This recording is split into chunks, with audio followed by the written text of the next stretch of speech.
Police अधीक्षक बलिया राजकरण नैयर व nodal cyber cell Ballia के निर्देशन में साइबर सेल द्वारा तत्काल शिकायत को संज्ञान में लेते हुए त्वरित विधिक कार्रवाई की गई, जिसमें फलस्वरूप शिकायतकर्ता भृगुनाथ प्रसाद के खाते में धोखाधड़ी की संपूर्ण धनराशि कुल 4,20,456 को वापस कराया गया। शिकायतकर्ता भृगुनाथ प्रसाद द्वारा बलिया पुलिस तथा साइबर सेल टीम की प्रशंसा करते हुए आभार व्यक्त किया गया। आज की प्रेस कॉन्फ्रेंस कोतवाली के 63/2023 में जो 3 महत्वपूर्ण गिरफ्तारियां हुई हैं उसके संबंध में बुलाई गई थी। इसके अलावा एक और महत्वपूर्ण उपलब्धि आप लोगों से साझा करना चाहेंगे। जनपद बलिया की साइबर पुलिस के द्वारा जो साइबर सेल की हमारी टीम है उसके द्वारा एक श्री भृगुनाथ प्रसाद के द्वारा अपने खाते से OTP मंगवा करके 4,20,000 रुपये की ठगी का एक मामला हमारे संज्ञान में लाया गया था, जिसमें साइबर टीम के द्वारा त्वरित कार्रवाई करते हुए पूरा 4,20,456 रुपये उनके खाते में वापस पहुंचा दिया गया, जिसके लिए साइबर टीम को इस संबंध में कार्रवाई करने के लिए मेरे द्वारा रिवॉर्ड भी घोषित किया जा रहा है। पुलिस अधीक्षक बलिया राजकरण नैयर के निर्देशन में अपराध एवं अपराधियों के विरुद्ध चलाए जा रहे अभियान के क्रम में थाना कोतवाली पुलिस को सफलता प्राप्त हुई। थाना कोतवाली पर वादिनी मुकदमा द्वारा लिखित प्रार्थना पत्र दिया गया। उनके पति स्वर्गीय नंदलाल गुप्ता को कुछ लोगों ने जबरदस्ती प्रताड़ित करने व फर्जी तरीके से आवासीय भूमि की रजिस्ट्री करा लेने के कारण मानसिक दबाव व तनाव के चलते अपनी ही पिस्टल से आत्महत्या कर लिए हैं। इस सूचना पर तत्काल कोतवाली पुलिस द्वारा सुसंगत धाराओं में मुकदमा पंजीकृत कर अब तक कुल 3 अभियुक्तों को गिरफ्तार कर जेल भेजा जा चुका है। नामजद व विवेचना के क्रम में प्रकाश में आए 3 नफर अभियुक्तों को गिरफ्तार किया गया। उपरोक्त प्रकरण की गंभीरता के दृष्टिगत प्राप्त तहरीर के आधार पर मुकदमा पंजीकृत कर थाना कोतवाली पुलिस टीम द्वारा घटना के शीघ्र अनावरण हेतु तत्परता पूर्वक सार्थक प्रयास करते हुए मुखबिर सूचना के आधार पर फर्जी तरीके से रजिस्ट्री कराने वाले व मानसिक रूप से प्रताड़ित करने वाले 3 नफर अभियुक्तगण देव नारायण सिंह पुत्र स्वर्गीय बैजनाथ सिंह निवासी भृगु आश्रम राजपूत नेवरी थाना कोतवाली जनपद बलिया, अजय सिंह पुत्र स्वर्गीय नेपाल सिंह निवासी भृगु आश्रम सतनी सराय थाना कोतवाली जनपद बलिया, आलोक सिंह पुत्र योगेंद्र सिंह निवासी बिटी थाना कोतवाली जनपद बलिया को सिधागर घाट पुल रसला के पास से एक अदद फॉर्च्यूनर वाहन से गिरफ्तार किया गया। गिरफ्तार अभियुक्त के विरुद्ध थाना स्थानीय पर नियम अनुसार आवश्यक कार्रवाई करते हुए न्यायालय के समक्ष पेश किया जा रहा है। स्वर्गीय नंदलाल गुप्ता जी के द्वारा आत्महत्या की गई थी, जिससे पूर्व उनके द्वारा एक वीडियो बनाई गई थी, जिसके क्रम में परिवार से प्राप्त तहरीर पर थाना कोतवाली जनपद बलिया में मुकदमा अपराध संख्या 63/2023 रजिस्टर किया गया था और अपराधियों की गिरफ्तारी के लिए 4 टीमों का गठन किया गया था। इस संबंध में पूर्व में 3 अपराधियों को गिरफ्तार कर न्यायिक हिरासत में भेजा जा चुका है।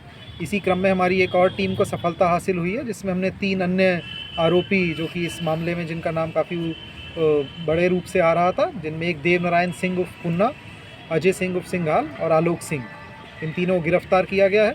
इन तीनों से आगे की पूछताछ में जो भी विवेचना से जुड़े बिंदु हैं उनका संकलन किया गया है और इनको आगे न्यायिक हिरासत में भेजा जा रहा है। इसके अलावा रजिस्ट्रार से बात करके, जिलाधिकारी महोदया से बात करके इनकी वाइफ की जो एक ज़मीन का मुआहदा लिखवाया गया था उसकी कैंसिलेशन की कार्रवाई आगे की जा रही है और जो पकड़े गए आरोपी हैं उनकी संपत्ति और अन्य जो भी उनकी आय के स्रोत हैं उनकी जांच करके उस पर एक अलग से कार्रवाई की जा रही है और इसके अलावा इसमें आगे गैंगस्टर करके उनकी संपत्ति जब्तीकरण की कार्रवाई भी बहुत जल्द अमल में लाई जाएगी। सर, जैसे कि कहा गया था कि ये तस्वीरें जो आप देख रहे हैं वो जनपद इटावा के बिड़ो में स्थित एक पिलुआ हनुमान मंदिर का है। इस मंदिर की कई विशेषताएं हैं। मंदिर जो हनुमान जी की मूर्ति है वो लेटी स्थिति में है, जो दक्षिण मुखी है। इस तरह की मूर्ति देश में एक जगह और है। मूर्ति प्राकृतिक सांस भी लेती है। अगर शांत वातावरण में सुना जाए तो इनके मुख से राम नाम की ध्वनि निकलती है। पूर्व में ये मूर्ति एक पिलुआ नाम के पेड़ की जड़ के पास रखी थी, सो इनका नाम भी पिलुआ पड़ गया। मान्यता है कि अगर कोई अभिमान से इनके मुख में कुछ डालता है तो वो सब भस्म हो जाता है। हमारे संवाददाता के कैमरे के सामने भी 7 लड्डू गिनकर इनके मुख में डाले गए। उनका कोई अता पता भी नहीं चला। शाम की आरती स्वयं इटावा एवं पुलिस कप्तान द्वारा की गई। आइए सुनते हैं मंदिर के महंत ने मंदिर के बारे में क्या कुछ कहा। दोस्तों, आज हम इटावा जिला के बेड़ी क्षेत्र में स्थित पिलुआ महावीर मंदिर पर आ चुके हैं। बहुत चर्चा है कि ये हनुमान जी लेटे हुए हनुमान जी हैं। लेटे हुए हनुमान की मूर्तियां अपने देश में प्रदेश में बहुत कम पाई जाती हैं। ऐसा लोगों का कहना है कि यहाँ इनके मुंह में, इनके पेट में कुछ भी प्रसाद डाला जाए वो पेट भरता नहीं है। तो हम साक्षात आज आपको दिखाएंगे कि ये कहानी, ये कहावत है वो सच है अथवा झूठ है। यहाँ बहुत मंगलवार का दिन है, बहुत भक्तों की बहुत भीड़ लगी हुई है, फिर भी हम आपको कोशिश करके दर्शन कराएंगे। हम आपको पिलुआ महावीर मंदिर बेड़ी क्षेत्र में जो स्थित है मूर्ति, उनको आपको साक्षात दर्शन कराने के लिए प्रवेश द्वार पर चलते हैं। आइए।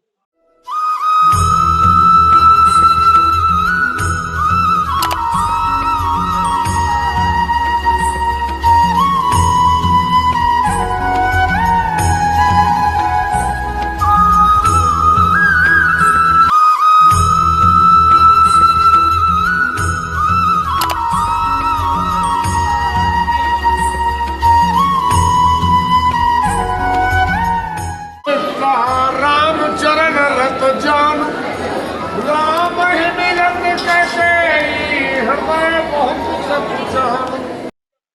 जी, आप लोगों को मंदिर के दर्शन कराए, महावीर जी के दर्शन कराए, बजरंगबली के।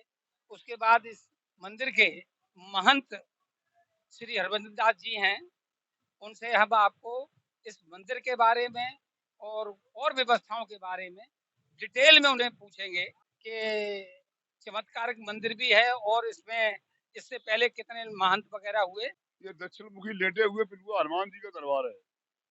हनुमान जी लड्डू भी खाते हैं, हनुमान जी दूध भी पीते हैं और श्वास भी लेते रहते हैं। हमारी कौम बैरागी है, गौड़िया संप्रदाय है। सूदन दास जी के बाद यहाँ श्री महेंद्र नारायण दास जी महाराज महंत रहे और फिर उनके बाद में उनके शिष्य श्री महेंद्र लक्ष्मण दास जी महाराज यहाँ के पीठाधीश्वर रहे और उसके बाद में श्री महेंद्र रामदास जी महाराज यहाँ के पीठाधीश्वर रहे और उसके बाद में श्री महेंद्र रामस्वरूप दास जी महाराज पीठाधीश्वर रहे, जिन्होंने 31 जुलाई 2005 में अपना शरीर पूरा किया है। और तब मैं उनके सामने श्री महेंद्र रामस्वरूप दास जी का शिष्य बैरागी, मेरा नाम हरभजन दास है। उनके शरीर छूटने के बाद मैं यहाँ का पूर्ण पीठाधीश्वर बना हूँ। उससे पहले मैं उत्तराधिकारी था और तब से ये लगातार निर्माण कार्य चल रहा है। मंदिर के बारे में हम इनसे ये एक बात और पूछेंगे कि जो चर्चा है कि इनका पेट नहीं भर सकता है, कितनी सत्यता है? ऐसा है, जब कोई हनुमान जी से अपमान पूर्वक खिलाने का प्रयास करता है पेट भरने का, तब पेट नहीं भर पाता है। वैसे तो हनुमान जी तो आप एक लड्डू खिलाओ तो भी भरपूर है और आप एक कुंतल खिला दो फिर भी कौ खाली रह जाए। श्वास लेते रहते हैं, प्राकृतिक रूप से इनके बुखार बंद से बुलबुले उठते रहते हैं। आप कब से इधर को दर्शन करने आते हैं? हम बहुत सालों से आ रहे हैं। जब यहाँ पर कुछ भी नहीं बना था, छोटी सी मठिया थी, तो उस समय से आ रहे हैं। अब तो बहुत कुछ बना है। यहाँ पर पिलुआ वालों की इतनी शक्ति है, जो भी भक्त यहाँ पर यात्री आता है मनोकामना लेके, उसकी मनोकामना पूरी होके जाती है। बोल पिलुआ वाले की जय। मुझे लगभग 12 साल हो गए हैं यहाँ पे आते और मैं तब से कंटिन्यू यहाँ आ रही हूँ और बहुत श्रद्धा है यहाँ पे आने की और है एक विश्वास है कि हाँ यहाँ जो भी मांगते हैं वो हमेशा पूर्ण होता है। मंदिर दर्शन देखे और महंत जी को भी सुना, माता बहना को सुना। आप सब लोगों का हम बहुत बहुत धन्यवाद करते हैं। आपका बहुत बहुत शुक्रिया, धन्यवाद। पुरानी दिल्ली के सदर बाजार के मिठाई पुल पर दिल्ली नगर निगम द्वारा कई दुकानों को सील कर दिया गया है, जिसको लेकर व्यापारी लगातार विरोध प्रदर्शन कर रहे हैं। आज व्यापारियों को सीलिंग को लेकर काला दिवस मनाया, काले कपड़े पहनकर बाइक रैली निकाली। सीलिंग को लेकर व्यापारी काफी आक्रोश में हैं और सीलिंग के मुद्दे को लेकर भाजपा और आप पर जमकर निशाना साधा। साथ ही व्यापारियों ने सीलिंग के मुद्दे को लेकर व्यापारियों की महापंचायत करने का ऐलान भी किया और संसद का घेराव करने की दी है धमकी। राजीव जी, लगातार विरोध प्रदर्शन कर रहे हैं। आज आप लोग काले कपड़े पहन कर सीलिंग के खिलाफ विरोध प्रदर्शन, क्या इसको लेकर क्या कहेंगे? आखिर क्या करे व्यापारी, कहाँ रोए? हम एलजी साहब से मिल लिए, डॉक्टर हर्षवर्धन जी से मिल लिए, कमिश्नर साहब से मिल लिए, हरदेव पुरी जी को लेटर भेजा, प्राइम मिनिस्टर को भेजा, हर डिपार्टमेंट के चीफ सेक्रेटरी साहिबान को लेटर भेजा और उन्होंने हमारी बात को ताकीद किया कि आपकी 95% हमारे आपकी मार्केट है कमर्शियल है, लेकिन कोई मॉडिफाइड करने को तैयार नहीं है। आखिर क्या साजिश है? व्यापारियों को रीढ़ की हड्डी क्यों तोड़ना चाहते हैं?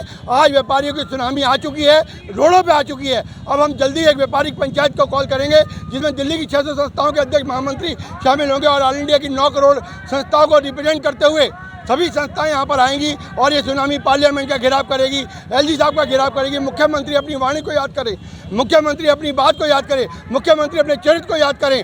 आज वो मेयर के लिए नूरा कुश्ती लड़ रहे हैं, लेकिन क्यों नहीं व्यापारी को लड़ते? आखिर वो आर्थिक रीढ़ की हड्डी हैं। उन्होंने वादा किया था कि दिल्ली के अंदर कोई मार्केट सील नहीं होगी और जो सील हो चुकी है वो डीजल होगी। अपनी कथनी और करनी में के फर्क को मिटा दें और हमारे साथ आएँ, हमारी इन दुकानों की सील खोलें, तब हम मानेंगे कि हमारा मुख्यमंत्री, हमारा चुना हुआ मुख्यमंत्री एक चरित्रवान मुख्यमंत्री है। जो उन्होंने व्यापारियों को वादा किया वो पूरा किया, तभी हम अपना मुख्यमंत्री मानेंगे उनको।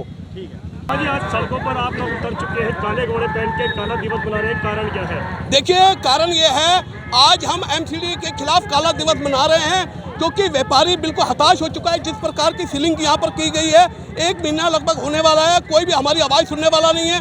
यहाँ तक कि हम एलजी हाउस, सीएम हाउस, उसके अलावा सभी नेताओं से मुलाकात कर लिया, मगर कोई भी हमारी आवाज़ सुनने को तैयार नहीं है। और जबकि चुनाव से पहले सभी पार्टियाँ कहती थी कि जो भी कोई दिल्ली में सीलिंग नहीं होगी और जो भी सीलिंग है वो खोल दी जाएगी, मगर चुनाव होते ही और यहाँ पर सीलिंग की कार्रवाई शुरू हो गई। इससे ऐसा लग रहा है कि जिस प्रकार सरकार बिल्कुल हमारे ऊपर ध्यान नहीं दे रही, ना तो कोई राजनीतिक पार्टी ध्यान दे रही है, इसको लेकर आज हमारा विरोध है। हम ये पूछना चाहते हैं, जब हमारी कमर्शियल रजिस्ट्री है, हमारी कमर्शियल अपना बिजली के मीटर है, सब कुछ है और ट्रेड लाइसेंस हमें कमर्शियल दिया गया है, उसमें क्यों इस प्रकार की सीलिंग की जा रही है? उसमें क्यों इस प्रकार के हमारे ऊपर कार्रवाई की जा रही है? आज दोनों पार्टियां लड़ रही हैं कि भाई हमारा मेयर हमें ये बताए कौन पार्टी लड़ेगी कि ये सेल हम खुलवाएंगे, कौन पार्टी हमारे लिए आवाज उठाएगी? क्या ये पार्टी सिर्फ मेयर के लिए है जहाँ पर खजाना है? व्यापारी के लिए कोई पार्टी नहीं है। व्यापारी को इसी प्रकार सड़क पर उतरना पड़ेगा, व्यापारी को चिकना चलाना पड़ेगा। आज हम 1 महीने से अपनी दुकानें छोड़ के बैठे हुए हैं, जिनकी दुकानें सील नहीं है वो भी बंद करके बैठे हुए हैं क्योंकि पता नहीं कभी सील हो जाए। तो इसलिए मेरा यही सरकार से कहना है, या तो हमें मार दो, हमें फांसी की सजा दे दो, या हमारी दुकानें खोल दो। हम लुट चुके हैं, हमारा व्यापार बर्बाद हो चुका है। हम कहाँ पर जाए? 1 महीना हो गया, ना EMI भर पा रहे हैं, ना स्कूल फीस दे पा रहे हैं, ना बिजली के बिल दे पा रहे हैं। वहाँ पर GST वालों के नोटिस आने अलग से तैयार हो गए। अब बताओ हम क्या करें? मैनपुरी में फैल रहा सक्रिय चोरों का आतंक, दिन दहाड़े उठा ले जाते हैं घरों से सामान। चोरों की करतूत हुई सीसीटीवी कैमरे में कैद, चोरी का वीडियो सोशल मीडिया पर हो रहा वायरल। पुलिस जुटी चोरों की पड़ताल में।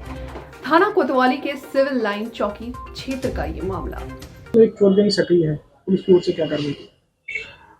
ये सूचना मिली है कि सिविल लाइन चौकी के अंतर्गत कुछ चोर सक्रिय हैं और उस संबंध में चौकी प्रभारी से बात की गई है कि जो फुटेज मिले हैं, जो साइकिल चोर की जो फुटेज मिले हैं उनकी पहचान कराएं, बीट की सिपाही के माध्यम से उसकी पहचान कराएं और ऐसे लोगों को चिन्हित करें जो वारदात न करने पाएँ और वांछित कार्रवाई तत्काल करें। ये लगातार ये ग्रुप क्षेत्र में घूम रहा है और घटनाओं को अंजाम दे रहा है, क्या लगता है कब तक सफलता मिलेगी इसमें? पुलिस निरंतर ऐसी घटनाओं को रोकने के लिए सतत प्रयास करती रहती है और ऐसी जो बात सूचना में आई है इसके संबंध में पुलिस सक्रिय है। कोतवाली स्तर पे भी इसके पुलिस सक्रिय है, बीट स्तर पे सूचनाएं ली जा रही हैं, फुटेज ली जा रहा है, आवश्यक कार्रवाई निश्चित रूप से की जाएगी। संगीन परिस्थितियों में अज्ञात व्यक्ति का आर्ष गुरुकुल में खून से लथपथ पड़ा मिला युवक का शव, हत्या की आशंका। घटना की सूचना पर एसपी एटा उदय शंकर सिंह सहित पुलिस अधिकारी पहुंचे। मौके पर पुलिस ने शव को कब्जे में लेकर भेजा पोस्टमार्टम हाउस। मौके पर dog squad team forensic team की मदद से कर रहे बारीकी से जांच। पुलिस से सुराग जुटाने में लगी। पुलिस के अनुसार मृतक करता था मजदूरी करके लौटने के बाद सोता था गुरुकुल में। मृतक के सिर से गहरी चोट, खून से लथपथ मिला युवक का शव। कोतवाली देहात के आर्ष गुरुकुल परिसर का मामला। महिला को उसके पति ने दिया था कई महीनों पूर्व 3 तलाक। वापस रखने के लिए पति अपने पिता के साथ हलाला करने का महिला पर बना रहा था दबाव। पीड़ित महिला ने डीएमएसपी के कार्यालय पहुंचकर अधिकारियों के सामने रो रो कर लगाई गुहार। थाना मऊ दरवाजा के मोहल्ला निवासी महिला का जनपद एटा के मोहल्ला काजी महरवा निवासी अली अशरफ कादरी से हुआ था निकाह। बीते वर्ष महिला के पति ने दे दिया था 3 तलाक। पीड़िता ने 25/8/2022 को थाना मऊ दरवाजा में दर्ज कराया मुकदमा। पीड़िता का आरोप है कि थाना पुलिस ने 60 गार्ड्स को कर मुकदमे से कई आरोपियों के नाम निकाले। 3 तलाक का विरोध करने व कानूनी कार्रवाई करने पर पति ने घर में घुसकर जमकर की मारपीट, लगाया तमंचा। पीड़िता ने दिए प्रार्थना पत्र में कहा है कि अगर आरोपियों के विरुद्ध नहीं कोई कानूनी कार्रवाई होती है तो वो अपने मासूम पुत्री के साथ करेगी आत्मदाह। क्या नाम है आपका?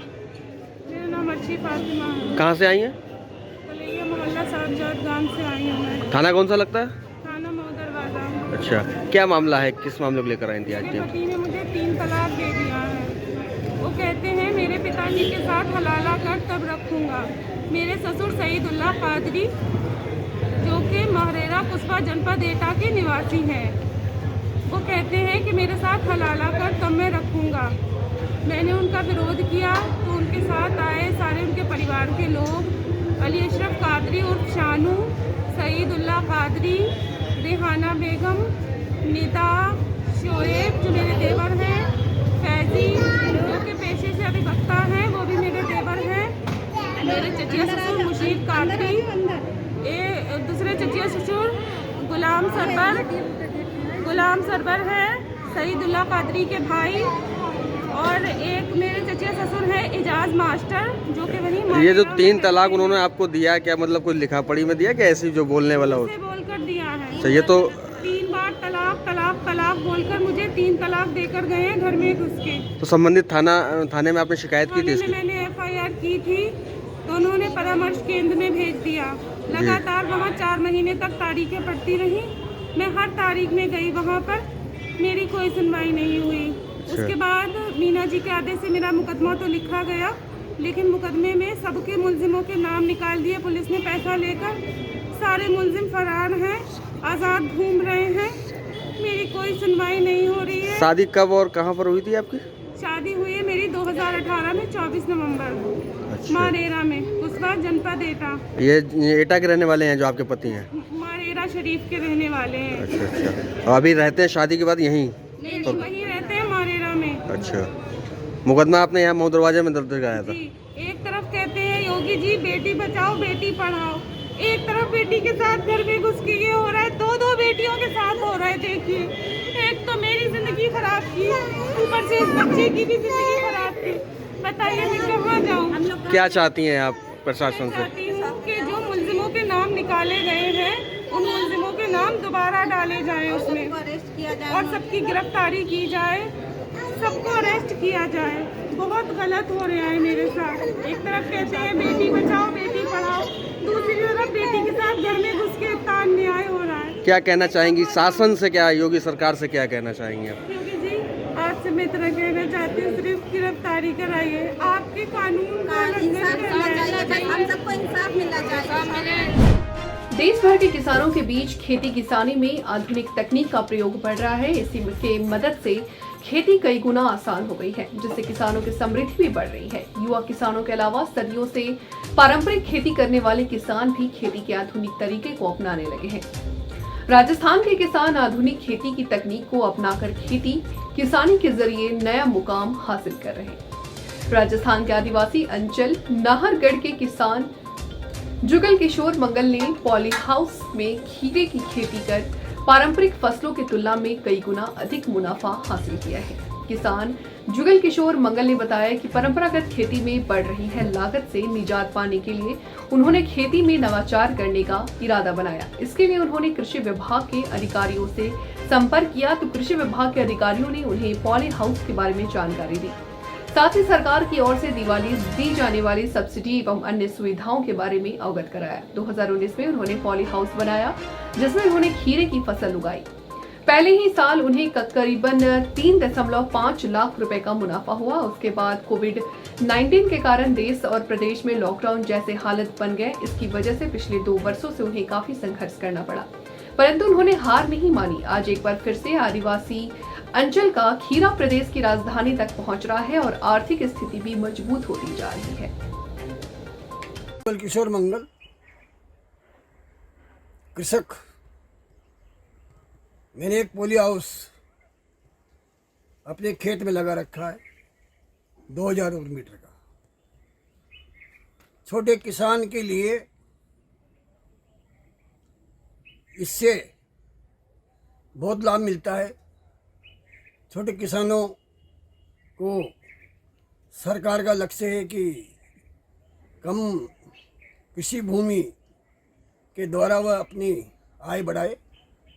उस दृष्टिकोण से पोली हाउस किसान को संपन्न बनाते हैं। छोटे किसान जिनके पास कम ज़मीन है वह इसको लगा करके अपनी आय बढ़ा सकते हैं। जिस तरह मैंने ये 2000 वर्ग मीटर का पोली हाउस लगाया है, इसकी साल में 2 क्रॉप्स होती है।